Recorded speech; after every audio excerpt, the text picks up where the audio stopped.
are lying to yourself. Every single night you sit down, you turn on Netflix, and you tell yourself you are studying English, but you are not. You are reading. As long as those white letters are on the bottom of your screen, your ears are sleeping. Today, we are going to cut the safety wire. We are going to destroy your addiction to subtitles so you can finally hear the truth. And let me tell you, Daisy, it is going to be painful. It is going to be scary. But if you want to actually understand a human being in New York City or London, you have to stop reading the script and start listening to the soul of the language. I have seen thousands of students fail because they refuse to do what we are about to discuss today. Welcome back to the Slow English channel. I am Daisy, and I am here with the man who has failed more students than any other professor I know, simply because he loves them too much to let them cheat, Professor Peter Hanson. That is a harsh introduction, Daisy, but accurate. It is true I am the villain in their story until the day they realize I was the only one helping them. Exactly. Today we are tackling the biggest giant in language learning: movies, films, cinema. How to understand them without the crutch of subtitles. Peter, before we get into the step-by-step method, I want to ask you something personal. You've been teaching in New York for 30 years.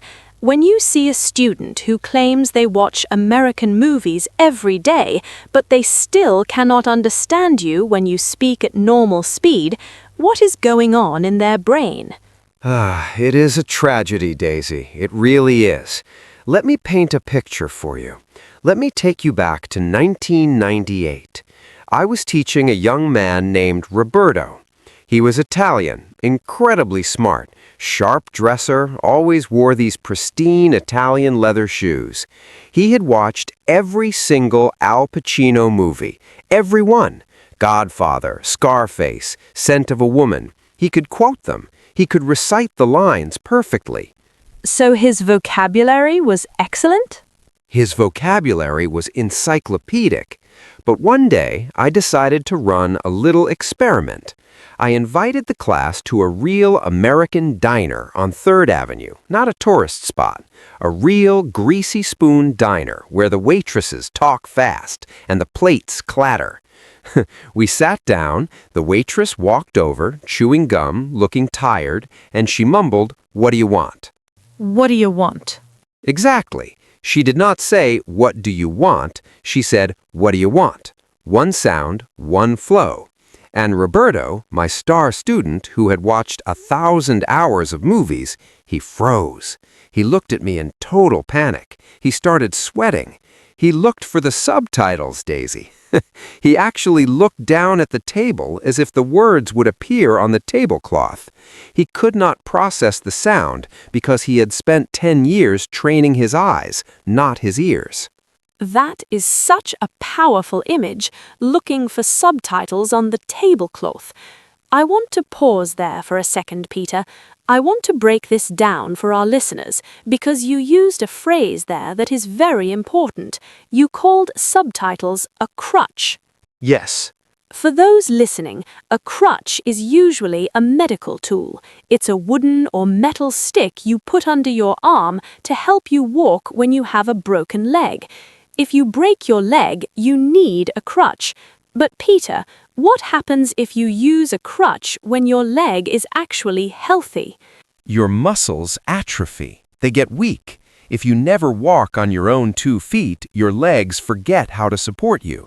The brain is the exact same way. If you feed the brain the text, the part of the brain responsible for decoding sound just turns off. It goes to sleep. It says, "Oh, thank goodness, the eyes are doing the work. I can take a nap."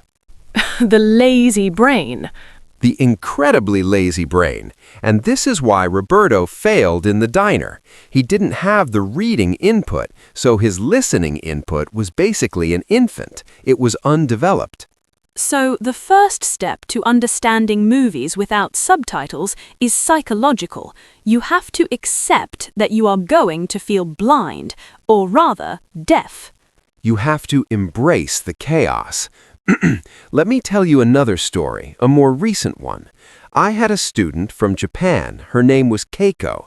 Very diligent. She came to me in my office hours, tears in her eyes. She said, "Professor Hanson, I turned off the subtitles on Harry Potter and I understood nothing. I felt stupid." That is a terrible feeling. Feeling stupid is the #1 reason people quit. Precisely. And I told her, Keiko, you are not stupid, you're just suddenly in a dark room. I gave her a challenge. I told her, I want you to watch the same 5-minute scene of Harry Potter for every day for 1 week, but I want you to close your eyes for the first 3 days. Close her eyes? So no visual context at all? No visuals, because when we watch movies, we also cheat with our eyes. We see a character angry, so we guess what they are saying. I wanted her to rely only on the vibration of the audio. That is fascinating. It forces the brain to focus purely on the auditory signal. Yes, and by day 4, when she finally opened her eyes and watched the scene, she heard words she had never heard before. She heard the breaths between the words. She heard the intonation. Let's talk about intonation. This is where the British and American styles of acting and speaking often clash, and I think it causes a lot of confusion for learners. Oh, here we go. I knew you would bring this up. Well, it's true. I often hear from my students that American movies are harder to understand because the actors mumble, they don't enunciate. Whereas in British cinema, perhaps due to our theatre tradition, the articulation is often crisper. Would you agree, or am I being a snob? You were being a delightful British snob, Daisy, but there is a grain of truth to it.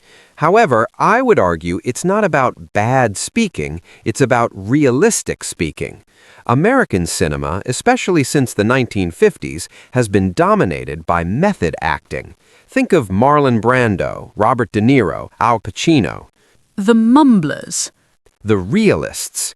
In real life, Daisy, people don't stand on a stage and project their voice to the back row. In real life, in New York, we mumble. We eat our words. We speak through a mouthful of sandwich. If you want to learn English for the real world, you need to understand the mumble. But for a learner, that's a nightmare. It is a nightmare. But let's look at the British side. You have Hugh Grant, you have Colin Firth.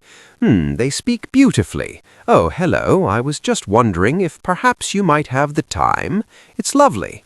But if a student learns English only from Hugh Grant and then they land at JFK Airport in New York, they're going to get eaten alive. That's a fair point. But surely clarity helps in the beginning. Clarity is a training wheel. Eventually, the training wheels must come off.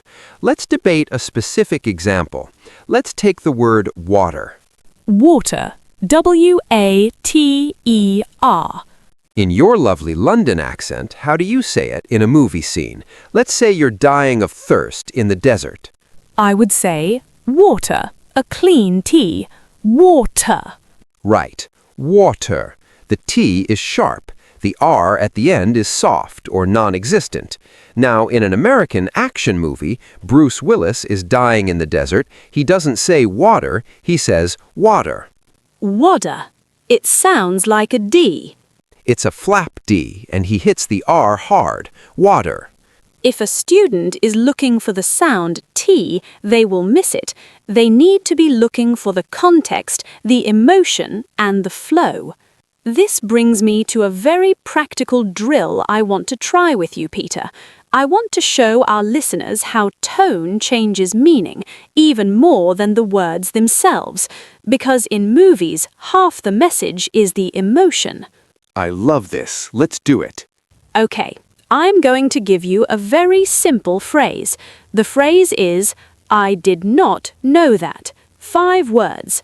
I did not know that. I want you to say it in 3 different ways, and I'll explain to the listeners what is happening in each version. Ready. First, I want you to say it as if you're a detective in a crime movie and you just found a clue that solves the murder. You're shocked and intense. Okay. I did not know that. Stop there. Listeners, did you hear the pause? I did not know that. He stressed the word not. He slowed down, the pitch went down at the end. It signifies gravity, seriousness. Now give me the next one. Now you're a teenager in a high school comedy. Your friend just told you something mildly interesting, but you don't really care. You're sarcastic. I didn't know that. Perfect! You slurred the words. Did not became didn't. That became that, with a long, drawn-out vowel. This is what you hear in 90% of American sitcoms. And the third one? The third one. You are a husband in a drama movie. Your wife just told you she spent all your savings. You are angry, but you are trying to control your temper. I did not know that. Staccato. Staccato. Like a machine gun. Each word is a bullet. I did not know that. This is why subtitles fail you. If you read the text, I did not know that, it looks the same every time. But the audio contains the anger, the sarcasm, or the shock. When you read, you strip the emotion out of the language. And that, Daisy, is the soul I was talking about earlier. You know, I have a mentorship segment I do with my PhD students. Can I share a bit of that philosophy here? Please, this is the mentorship segment. Listen closely. Learning a language is not an intellectual activity. It is a physical and emotional one. When I started learning French in my 40s, yes, even professors have to learn, I realized that my ego was my biggest enemy. I wanted to understand everything immediately. If I missed a word in a French film, I felt like a failure. We all feel that. The perfectionist trap. The perfectionist trap. I had to learn to be comfortable with ambiguity. This is the advice I give you, the listener, right now. When you turn off the subtitles, you will only understand 30%.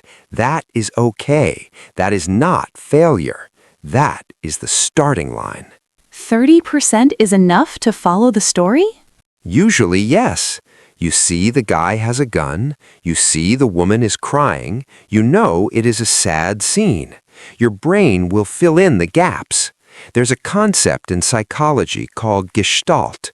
The brain wants to complete the picture. If you give it pieces, it will build the whole. But if you give it the subtitles, you deny your brain the chance to build. You treat your brain like a child who needs to be spoon-fed. So you are saying we need to trust our brains more? You need to trust your brain's survival instinct. If you are dropped in the middle of London with no map and no phone, you will figure out how to get to the hotel. You will pay attention to street signs, landmarks, the sun. But if you have GPS, subtitles, you don't look at anything. You just follow the blue line. Turn off the GPS. Get lost. That is how you learn the city. That is beautiful. Get lost to learn the city. But Peter, let's get practical again, because getting lost is scary. We need a map. What is the step-by-step method? If a student is listening to this and says, "Okay, Peter, I am ready to delete Netflix subtitles. What do I do tonight?" Okay, here's the protocol. I call it the looping method. It's boring, it's repetitive, and it works 100% of the time. Step 1? Step 1. Do not watch a whole movie.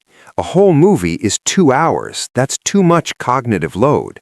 Pick one scene, 3 minutes maximum. Ideally, a scene with two people talking in a quiet room. No explosions, no car chases, just dialogue.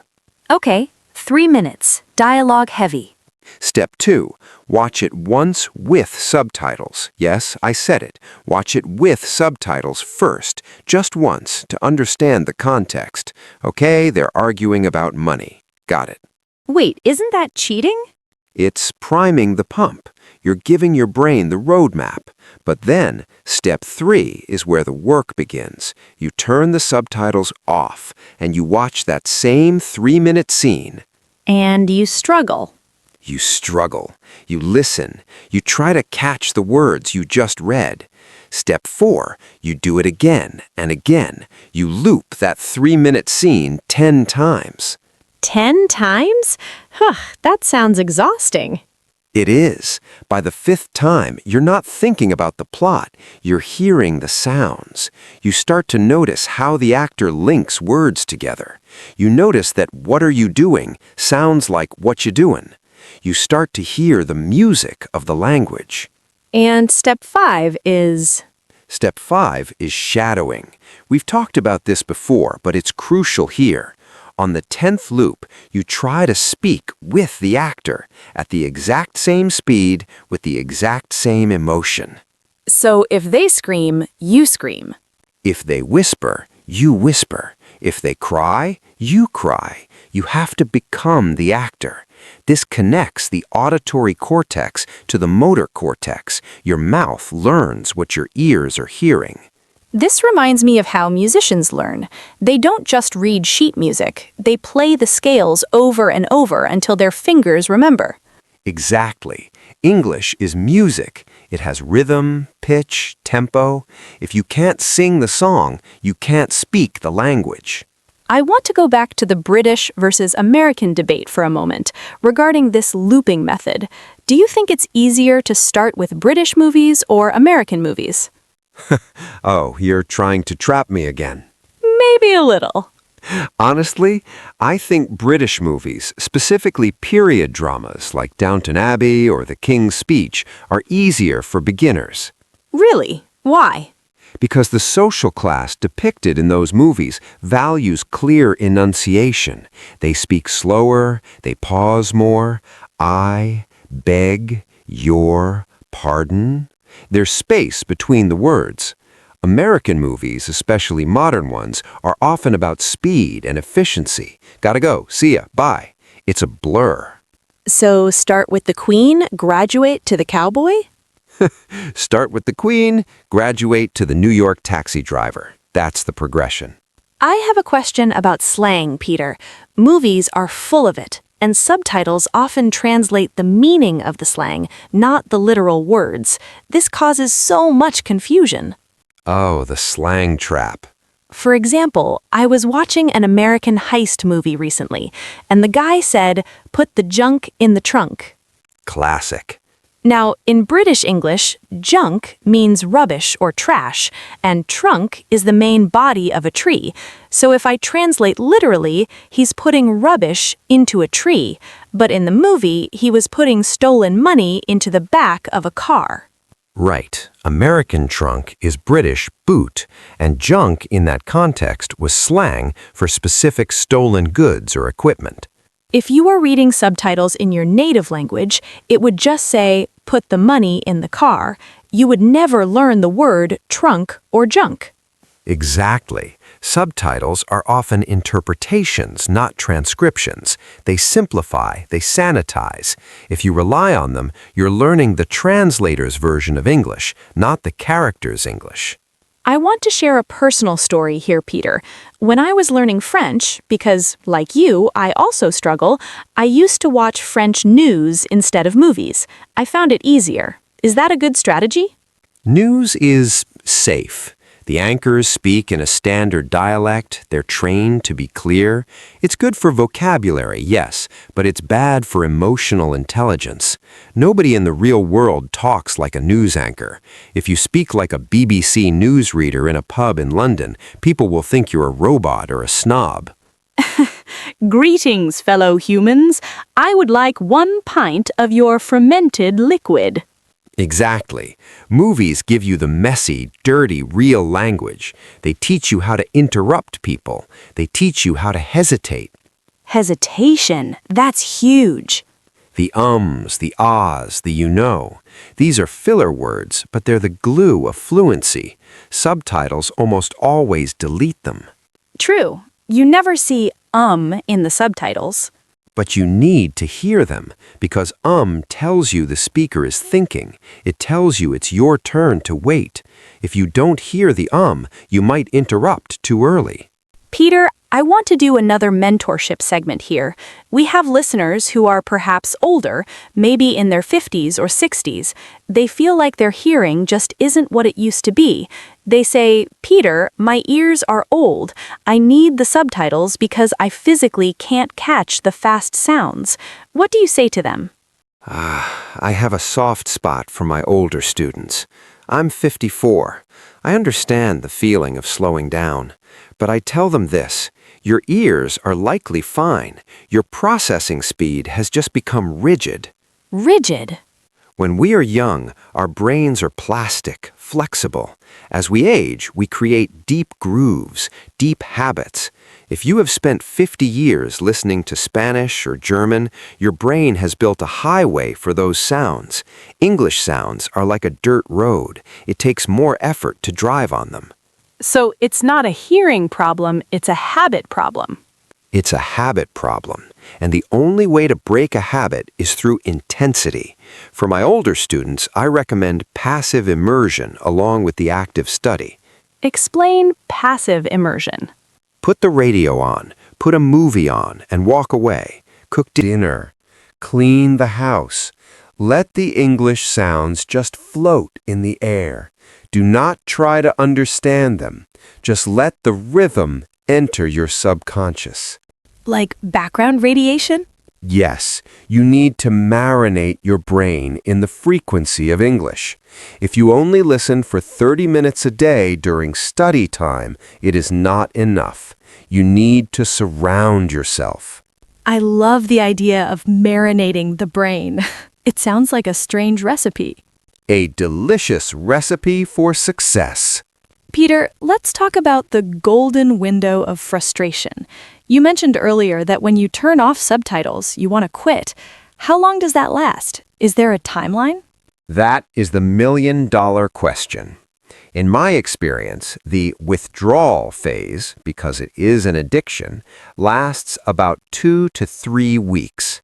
2 to 3 weeks of pain? Yes, for the first week, you will be angry. You will feel tired. Watching a movie will feel like taking a math exam. You will get headaches. Headaches are common? Very common. Your brain is burning glucose trying to decipher the code. It is a workout.